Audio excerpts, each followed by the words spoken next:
இந்த நேரத்தில் அப்பாவும் பொண்ணுமாக அவங்க 2 பேரும் வந்திருக்கீங்க. கேட்கிற சில கேள்விகள் உங்களிடத்தில் இருக்க வேண்டியது. நீங்கள் சொல்ல வேண்டும் என்று அவரோடு வந்திருக்கீங்க. உங்களை யாரும் கட்டாயப்படுத்தி இந்த இடத்துக்கு உங்களை சொல்லும்படி அழைத்தார்களா? இல்ல, யாரும் கட்டாயப்படுத்தல. சில இடத்துல சொல்றாங்க இந்த மாதிரி மதம் மாத்துறாங்க, மதம் மாற சொல்றாங்க. அதுக்கு மதம் மாறினா அது தருவேன் இதை தருவாங்க அப்படின்னு சொல்றாங்க. அதெல்லாம் உண்மைதானா? இல்ல, அப்படிலாம் கிடையாது. மதம்லாம் இது மாறது கிடையாது. உங்களுக்கு எதுவும் கொடுத்தாங்களா? இல்ல, எதுவும் கொடுக்கல. சரி, இப்போ நீங்க இங்க வந்திருக்கீங்க. உங்க அப்பா சார்பில் நீங்க பேசுறதுக்கு வந்திருக்கீங்க. உங்க அப்பாவுடைய நிலைமை இது முன்பாக எப்படி இருந்தது? அப்பாவோட நிலைமை இதுக்கு சர்ச்சுக்கு வர்றதுக்கு முன்னாடி பக்கவாதத்துல இருந்தாங்க. ஒரு கை ஒரு காலு, நடக்க முடியாது, பேச முடியாது. அந்த மாதிரி வந்தப்ப அம்மா யாரு, தன்னோட மனைவி யாருன்னு கூட அப்பாவுக்கு தெரியாத நிலைமையில இருந்தாங்க. தன்னோட பிள்ளைங்க யாருன்னு கூட அப்பா தெரியாத நிலைமையில இருந்தாங்க. அது கொஞ்சம் இதா இருக்கும்போதே அவர் அந்த தண்ணி குடிப்பழக்கத்துக்கு ரொம்ப அடிமையாயிட்டாங்க. சிகரெட் குடிப்பழக்கத்துக்கு அடிமையாகி ரொம்ப வீட்டில் ஒரே சண்டை தான் நடக்கும். அம்மாவை அடிப்பாங்க, தரத்தி அடிச்சிருக்காங்க அம்மாவெல்லாம். அந்த மாதிரி ஒரு நிலைமையில தான் அப்பா இருந்தாங்க. இப்போ அவங்களுக்கு ஸ்ட்ரோக் அப்படின்னு சொல்லுவாங்க ஆங்கிலத்தில். தமிழில் இந்த பக்கவாதம், ஒரு கை ஒரு கால் செயல்படாத நிலைமை, அதுபோல் சரியாக பேசக்கூடிய முடியாத நிலைமை, அது போன்று. அது மட்டும் இல்லை, இதனுடைய மன உளைச்சலின் காரணமாக மது பழக்கங்கள், அது போன்ற சிகரெட் புகை பழக்கங்கள் உங்களுக்கு இருந்திருக்கு அப்படின்னு நீங்கள் சொல்லியிருக்கீங்க. ஆக்சுவலாக உங்களுடைய வாழ்க்கையில் இந்த விடுதலைக்கு காரணம் என்ன? நீங்கள் இப்போ எங்கே இருக்கீங்க?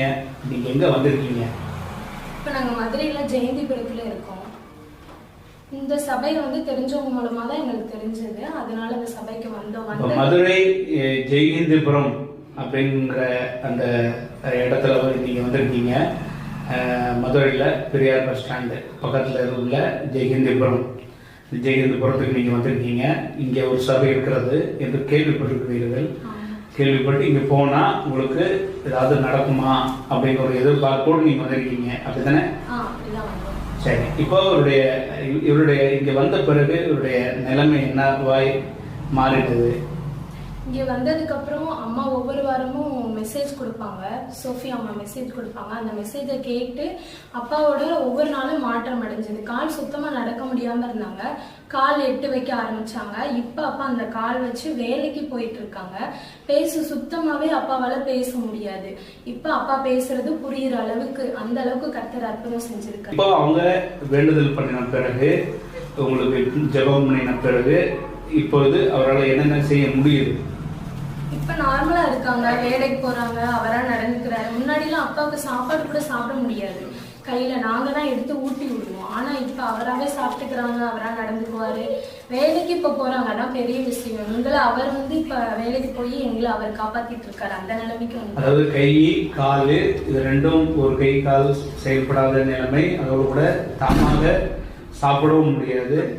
அது போன்ற ஒரு இடத்தில் இருக்கக்கூடிய உங்களை இந்த இடத்துக்கு வந்த பிறகு இப்பொழுது கைகள் கால்கள் சரியாகி உங்களுடைய வாழ்க்கை மாற்றப்பட்டு இப்பொழுது நீங்கள் வேலை செய்கிற ஒரு இடத்திற்கு போயிருக்கிறீர்கள். இது மாதிரி வேலை செய்ய முடியாத சூழ்நிலைகள், சாப்பிட முடியாத சூழ்நிலையில் இருந்தவங்களை இப்பொழுது வேலை பார்க்குற அளவுக்கு உங்களுடைய வாழ்க்கை மாற்றப்பட்டதுக்கான காரணம் என்ன?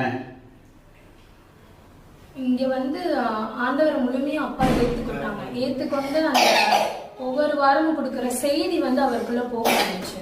சரி, ஆண்டவர் என்று சொன்னால் இந்த உலகத்துல பல தெய்வங்களுக்கு கடவுள் என்ற பேர் உண்டு, ஆண்டவர் என்ற பேர் உண்டு. அது போல பலரை ஆண்டவனாக நினைத்து கொண்டிருக்கிற நேரத்தில் நீங்கள் எந்த ஆண்டவரை குறிப்பிட்டு சொல்கிறீர்கள்? இயேசு என்கிற ஆண்டவரை சொல்கிறீர்கள். சோஃபி அம்மா மூலமா தான் அற்புதம் நடந்தது. அவங்க மூலமா அற்புதம் நடந்தது அப்படின்னு நீங்க சொல்றீங்க. இயேசு இன்றைக்கு உயிரோடு இருக்கிறார் அப்படிங்கிறது உங்களுடைய நம்பிக்கையா? உயிரோடு இருக்கிறார். அவர் மரித்தவர் அல்ல, செத்து போனவர் அல்ல, அவர் உயிரோடு இருக்கிறவர். இன்றைக்கும் அவர் நம்முடைய வேண்டுதலை எல்லாம் கேட்கிறார். நம்முடைய மனதில் இருக்கக்கூடிய கவலைகள், கஷ்டங்கள், பல வேதனைகள், இன்னல்கள், பல போன்ற காரியங்கள் மூலமாக அவர் இன்றைக்கும் நம்முடைய விண்ணப்பங்கள், நம்முடைய வேண்டுதலை கேட்டுக்கொண்டிருக்கிறார். அதற்கு ஒரு நல்ல சாட்சியாக உங்கள் அருகில் உங்கள் அப்பா அதுக்கு நல்ல ஒரு சாட்சியாக இருக்கிறார். அப்படித்தானே?